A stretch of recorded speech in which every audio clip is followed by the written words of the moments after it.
मेरे प्यारे साथियों 1962 का साल था। इंडो-सिनो वार हुआ, भारत चीन युद्ध जिसे कहते हैं। यह बात सर्वविदित है कि हमारी उसमें हार होती है। अगले 1964 का वर्ष आया और 1964 में चाइना ने न्यूक्लियर टेस्ट किया।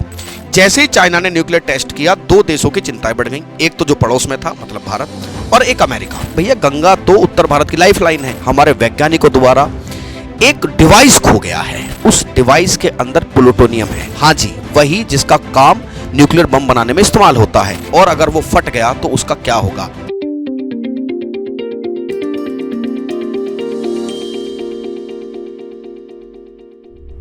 आरजी ज्ञान सबसे सटीक। नमस्कार, जय हिंद मेरे प्यारे साथियों। स्वागत है आप सभी लोगों का आरजी ज्ञान पर। मेरे प्यारे साथियों, आज चर्चा एक ऐसे विषय की है जो आपको रुचिकर लगने के साथ साथ आपको इस बात की शंका भी पैदा कर सकता है कि अगर इतनी बड़ी भूल हुई है तो वो भूल हुई कैसे, और उस भूल के संदर्भ में हमारी सरकारें क्या कर रही हैं, और अगर ये भूल इंसान के लिए, भारत के लिए, भारत की नदी गंगा के लिए, गंगा में पनपने वाले जल जीवन के लिए। और गंगा के बारे में आपको बता दूं, आप सभी जानते हैं कि भैया गंगा तो उत्तर भारत की लाइफलाइन है। कितनी खतरनाक ये भूल साबित हो सकती है। मैं पहले कहानी का क्लाइमैक्स बताऊंगा। क्लाइमैक्स बता के उसके बैकग्राउंड में आपको सारी स्टोरी बताने वाला हूं। मेरे प्यारे साथियों, बात यह है कि एक पुस्तक है न्यूक्लियर बॉम्ब इन गंगा। उसके माध्यम से एक अधिकारी हैं आर.के. यादव, उनकी इस पुस्तक से एक जानकारी निकल कर आती है। जानकारी यह कहती है कि जो हमारा हिमालय माउंटेन की जो नंदा देवी रेंज है और उसके आसपास का जो क्षेत्र है, उसमें हमारे पर्वतारोहियों द्वारा, हमारे वैज्ञानिकों द्वारा एक डिवाइस खो गया है। कि सर वो डिवाइस पहाड़ों में तो खो ही जाते हैं, उसमें क्या बड़ी बात होगी। नहीं, बड़ी बात यह है कि उस डिवाइस के अंदर प्लूटोनियम है। प्लूटोनियम वो क्या होता है सर? भैया, प्लूटोनियम होता है एक nuclear reactive element. Nuclear reactive element, हाँ जी, वही जिसका काम न्यूक्लियर बम बनाने में इस्तेमाल होता है। ये वही प्लूटोनियम है जो हिरोशिमा पर गिराए गए बम के उसमें इस्तेमाल किया गया था। कि क्या बात कर रहे हो, इसका मतलब तो अगर प्लूटोनियम वहां पहुंच गया है पहाड़ों में, तो वो खुआ कैसे, वो उसको ले क्यों जा रहे थे, और अगर वो फट गया तो उसका क्या होगा। इस कहानी की चर्चा आज हम थोड़े से बैकग्राउंड में जाएंगे, तब हमें पूरी कहानी समझ में आएगी। मेरे प्यारे साथियों 1962 का साल था। इंडो-सिनो वार हुआ, भारत चीन युद्ध जिसे कहते हैं। भारत की उसमें देखिए, अब वो ये कह देना कि नहीं नहीं अपने देश में खड़े हो तो सब कुछ अच्छा ही बोलो, यह बात सर्वविदित है कि हमारी उसमें हार होती है। उस हार के बाद अगले 1964 का वर्ष आया और 1964 में चाइना ने न्यूक्लियर टेस्ट किया। यह न्यूक्लियर टेस्ट हुआ था भारत के यहां पर लद्दाख वाला इलाका है, इसके नॉर्थ में जो सिंजियांग प्रांत है, इसमें न्यूक्लियर टेस्ट हुआ। जैसे ही चाइना ने न्यूक्लियर टेस्ट किया, दो देशों की चिंताएं बढ़ गईं। एक तो जो पड़ोस में था, मतलब भारत, और एक अमेरिका। इन्होंने कहा कि भाई ये तो बड़ी चिंता का विषय है कि अगर चाइना न्यूक्लियर पावर बन चुका है, तो अगर भविष्य में चाइना और कोई न्यूक्लियर टेस्ट करे तो हमें उस पर निगरानी रखनी पड़ेगी। मेरे प्यारे साथियों, वर्तमान में तो अत्याधुनिक सैटेलाइट आ चुकी हैं। अब जरूरत नहीं होती है जाके झांकने की, ऊपर सैटेलाइट से पता चल जाता है कि कहां न्यूक्लियर टेस्ट हुआ है, कहां नहीं हुआ है। उस समय तक ऐसी टेक्नोलॉजी ना अमेरिका के पास थी और भारत के पास तो थी ही नहीं। दोनों देशों ने निर्णय किया कि भाई भारत ने क्यों निर्णय किया और अमेरिका को भारत में क्या इंटरेस्ट था। देखो, चाइना के एकदम पास भारत है। अमेरिका की इंटेलिजेंस एजेंसी CIA और हमारी इंटेलिजेंस ब्यूरो मिलकर एक मिशन को प्लान करती हैं। मिशन क्या था कि भाई एक चोटी है जिसे नंदा देवी कहा जाता है, कि नंदा देवी इस चोटी के ऊपर वी विल इंप्लीमेंट डिवाइस, हम एक डिवाइस लगाएंगे, और ये जो डिवाइस होगा, इस डिवाइस के माध्यम से हम चाइना पर क्या रख सकते हैं, नजर रख सकते हैं। तो इस डिवाइस को हम नंदा देवी पर लगा देते हैं।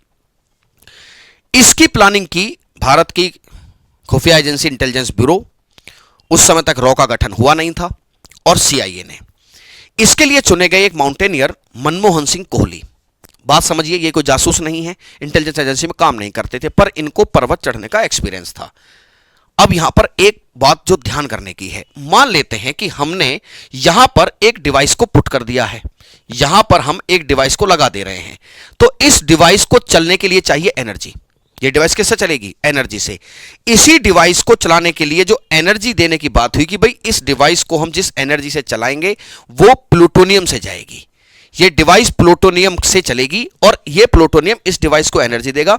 ये डिवाइस काम करती रहेगी और इस डिवाइस से हम चाइना पर क्या रखेंगे? नजर रखेंगे। लगभग 56 किलो प्लूटोनियम का एक बॉक्स तैयार किया गया, जिसमें बॉक्स एलिमेंट उस बॉक्स में रख के कि भाई ये प्लूटोनियम चलेगा, हम ऊपर जाएंगे, इसका बटन दबा देंगे, ये चालू हो जाएगा, न्यूक्लियर एनर्जी से इस डिवाइस को एनर्जी मिलती रहेगी और ये डिवाइस पूरे चाइना पर नजर रखेगा। दल को लीड कर रहे थे मनमोहन सिंह कोहली, जो वर्तमान में नागपुर में रहते हैं, पर्वतारोही हैं। उनको दिया गया कि आप जाइए और आपके साथ कुछ लोग और भी जा रहे हैं और हम नंदा देवी पे जाकर इस डिवाइस को लगा दीजिए। क्या हुआ फिर? नंदा देवी पर ये जैसे ही चढ़ते हैं अचानक से बर्फ का एक तूफान आ जाता है। कहते हैं कि बहुत ज्यादा दूर नहीं थे नंदा देवी से, तो बीच में इन्होंने मैसेज किया। देखिए, जब पर्वतारोही चलते हैं तो उनका एक बेस कैंप होता है कि भाई साहब हम जो पहाड़ पर चढ़ रहे हैं आगे बढ़ पाना बहुत संभव है नहीं। क्यों नहीं है? क्योंकि बिल्कुल तूफान आ चुका है। तो हम ये करते हैं कि इस डिवाइस को कहीं पर सेट कराते हैं। यहीं पर हम अगली बार जाएंगे, यहां से डिवाइस को उठाएंगे। कौन सी डिवाइस? जिसमें प्लूटोनियम है, जिसमें एक रेडियो एक्टिव एलिमेंट है ना, जो अगर फट जाए तो वो ब्लास्ट करेगा बहुत जबरदस्त। कि हम उसको यहीं पर रखाते हैं और हम दोबारा जाएंगे तो हम यहां से उठाएंगे और उसको यहां पर लगा देंगे। उन्होंने कहा कि ठीक है, वापस आ जाइए। यह दल क्या करता है कि वहीं पर किसी रॉक, किसी चट्टान से को उससे सटाकर वहां पर रखाते हैं। अब ये आ जाते हैं वापस आने के बाद तय हो कि चलिए अब अगले साल चला जाए। वो जो डिवाइस हम रख कर आए हैं, वो जो एक बॉक्स है, एंटीना है ना, वो डिवाइस है, उन सब चीज को हम ले जाकर नंदा देवी पर लगा देते हैं। और याद रहे कि देर नहीं कर सकते क्योंकि उसमें प्लूटोनियम है, तो जाइए उसको सेट करके आते हैं। जब ये दोबारा यहां पर चढ़ते हैं तो ये डिवाइस यहां पर नहीं था। ये डिवाइस यहां पर था ही नहीं। पहली बात, क्या किसी ने चुरा लिया? इसकी संभावना तो बहुत कम है। फिर गया कहां? हो सकता है किसी पहाड़ी तूफान में यह डिवाइस इधर उधर हो गया हो। ध्यान रखें, इस डिवाइस में प्लूटोनियम है जिसमें रेडियो एक्टिव एलिमेंट है, और वो बॉक्स जिसको मैं बंद किया है, वो बॉक्स उसको 100 साल तक ही सेफ रख सकता है, उससे ऊपर सेफ रख नहीं पाएगा। ठीक है, प्लूटोनियम क्या है? एक रेडियो एक्टिव एलिमेंट है। कितना खतरनाक हो सकता है आप हिरोशिमा के एग्जांपल से समझ सकते हो। ब्लास्ट कर गया तो कितने नुकसान दे सकता है। अब ये लोग जाते हैं कि भाई वहां पर डिवाइस मिला नहीं।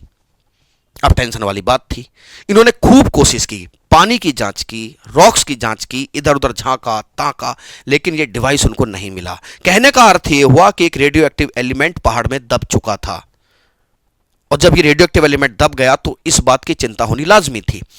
लेकिन कई बार ये चिंताएं सरकारों को बड़ी छोटी लगती हैं। मेरे प्यारे साथियों, ये ऐसा दौर था कि उस समय भारत की राजनीति एक नए दौर से गुजर रही थी, बदलाव का दौर चल रहा था।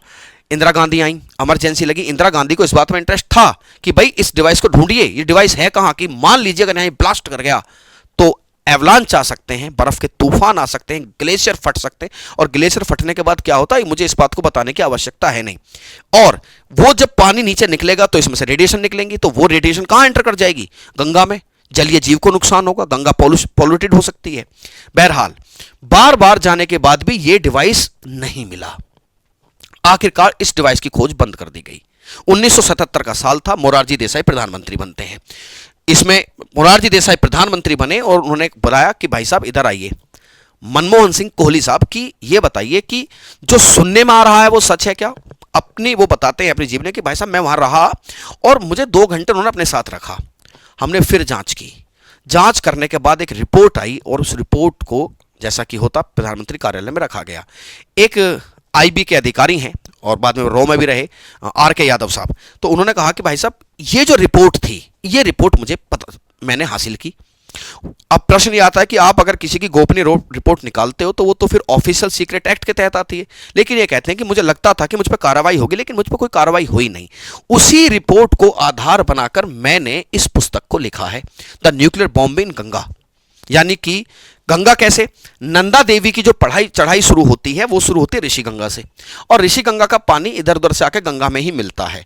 इन्होंने बताया है कि देखिए 2 बातों की संभावना साफ नजर आती है। पहली क्या बात है कि वो जो डिवाइस है, वो जो गुम हो चुका है, या तो वो कभी भविष्य में ब्लास्ट करेगा, या तो भविष्य में क्या कर देगा वो, या तो भविष्य में ब्लास्ट करेगा। और अगर ब्लास्ट नहीं करा तो वो 100 साल बाद इसकी लास्ट उम्र है ही, 100 साल के बाद वो बॉक्स जिसमें प्लूटोनियम बंद है वो ब्लास्ट कर जाएगा।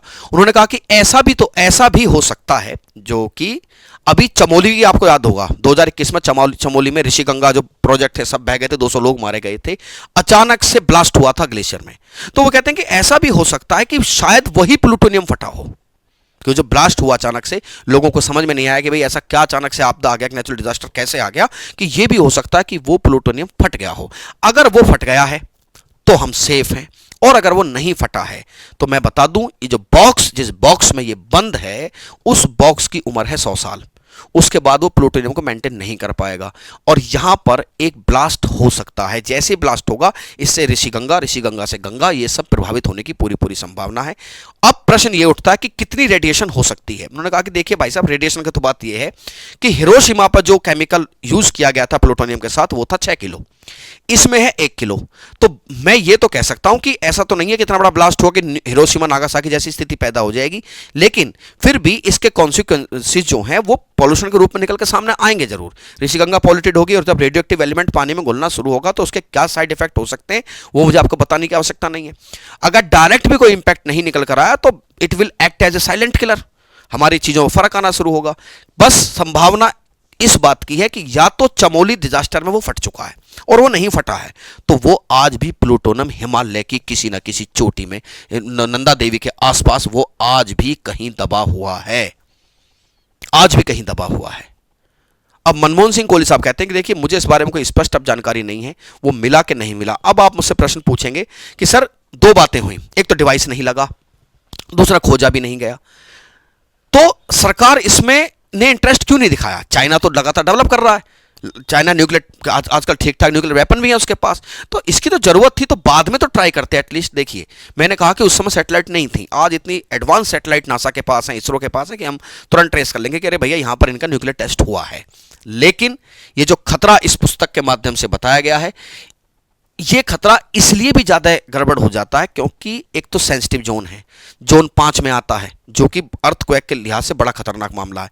कभी गड़बड़ हुई तो प्लूटोनियम एक्टिव हो सकता है, जिससे मैंने बताया कि जान माल की नुकसान आपको डायरेक्ट ना देखने को मिले, लेकिन जैसे गंगा पॉल्यूटेड होगी या जैसे ऋषिगंगा पॉल्यूटेड होगी, पानी वो अल्टरनेट उसी मेन स्ट्रीम में ही आना है, तो 100% उसके कुछ कॉन्सिक्वेंसेस निकल कर आ सकते हैं। और वर्तमान की सरकारें इस पर विचार करने की इच्छुक दिखती नहीं है। ये घटना अपने आप में मायने रखती है कि इतनी बड़ी मानवीय चूक आखिर हो कैसे सकती है। और उस मानवीय चूक को अब ये भी कह सकते हो कि सर ढूंढा गया, जब नहीं मिला तो क्या करें? नहीं मिला तो कहीं ना कहीं ये एक दुर्घटना का संकेत हमें देती है कि भविष्य में एक दुर्घटना जो हिमालय के गोद में हो सकती है। मेरे प्यारे साथियों, उम्मीद करता हूं जानकारी आपको अच्छी लगी होगी। और हम लोग देखते हैं कि आप लोग वीडियोस देखते हैं, हमारे द्वारा की मेहनत से अपने ज्ञान को बढ़ाते हैं, लेकिन आप लोग चैनल को सब्सक्राइब नहीं करते हैं। तो आप ज़्यादा से ज़्यादा जो लोग नए जुड़ते हैं वो चैनल को सब्सक्राइब अवश्य किया कीजिए। मैं फिर हाजिर होऊंगा एक नई जानकारी के साथ, तब तक के लिए अलविदा लेता हूं। जय हिंद, जय भारत।